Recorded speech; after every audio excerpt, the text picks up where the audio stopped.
Excellences, Monsieur le Secrétaire général des Nations Unies, Excellences, Monsieur le Président de la République de Turquie, Excellences, Mesdames et Messieurs, les débuts de l'action humanitaire mondiale remontent à plusieurs années et nous sommes témoins de son évolution et de son dynamisme. Néanmoins, nous devrons nous rendre à l'évidence que, malgré les efforts qui ont été réalisés depuis ces dernières années, les besoins humanitaires n'ont cessé d'évoluer.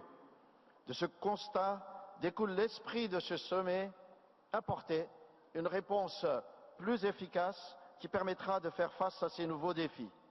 Il s'agit de refonder le partenariat international en faveur d'une action humanitaire plus efficace, inclusive et globale, via la mise en place d'un programme stratégique d'action.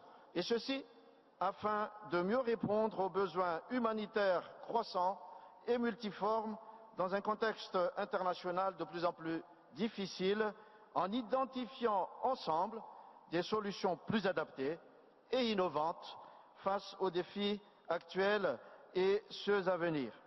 Le nombre de conflits armés et d'attaques sur les populations civiles ne cesse de croître et de perdurer, avec comme conséquence des flots de personnes déplacées ou migrants assortis de différentes drames humaines. Dans cette optique, chacun d'entre nous ici présent devra prendre ses responsabilités dans la prévention des conflits. Madagascar s'y engage. Le respect des normes humanitaires, l'amélioration des conditions de vie de la population et le renforcement de l'action humanitaire. Ces responsabilités sont étroitement reliées les unes aux autres. De nouvelles sources de menaces sont aussi apparues, avec les impacts du changement climatique sur des systèmes déjà fragiles, comme à Madagascar, dans le Sahel, dans les îles d'Océanie et dans bien d'autres pays. Sans oublier les catastrophes naturelles qui ont un impact direct sur les populations les plus vulnérables et les plus exposées, comme en particulier dans le sud de mon pays. Madagascar accorde une attention particulière au renforcement de la résilience face aux catastrophes naturelles. À ce titre, en ma qualité de président, mes efforts pour l'avenir se concentreront sur l'efficacité de la réponse aux besoins des populations affectées par les catastrophes. Pour ce faire, Madagascar continuera à privilégier la collaboration et le partenariat avec le secteur privé, la société civile et la communauté internationale. Et à travers ce sommet, Madagascar voudrait réitérer son engagement à supporter toutes les initiatives qui visent à l'amélioration des conditions de vie des communautés affectées par les catastrophes naturelles, l'insécurité alimentaire et l'extrême pauvreté.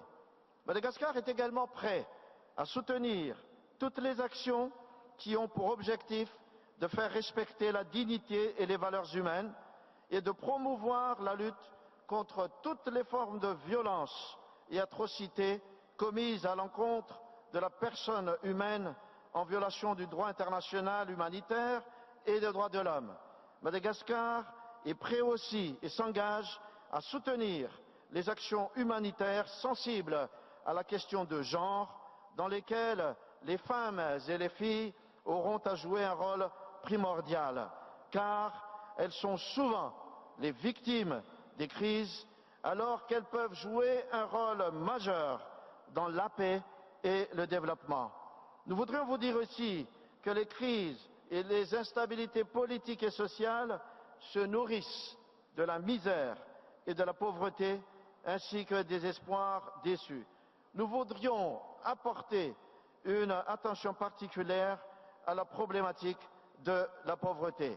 Ceci démontre à nos yeux que les fondamentaux en matière d'aide humanitaire, notamment en ce qui concerne les pays bénéficiaires, doivent être revisités, et aussi pour ce qui est de la justice et l'impartialité dans leur octroi. Il n'est pas juste, en effet, que pour différentes raisons, deux pays présentant les mêmes besoins humanitaires ne reçoivent pas le même volume d'aide.